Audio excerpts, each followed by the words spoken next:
சுண்டை வத்தை, மாங்காய் வத்தை, கொத்தரங்காய் வத்தை போட்டு சுண்டை வத்தை ஒரு 25 கிராம், ஒரு 50 வத்தை மாவத்தை, கொத்தரங்காய், கத்திரிக்காய், புளி வந்து ஒரு 25 கிராம் போடும். முன்னாலே நல்லெண்ணெய் தான் போடணும்.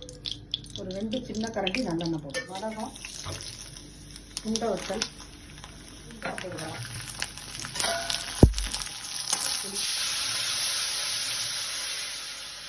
கொத்தரை வத்தல், கத்திரி வத்தல் அப்படியே நம்ம அலசி போட்டுடலாம்.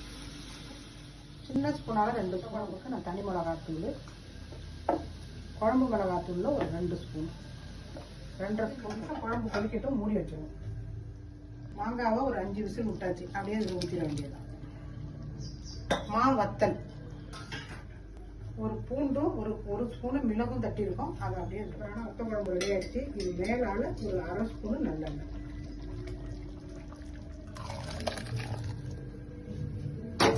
சூப்பரான வத்த குழம்பு ரெடி.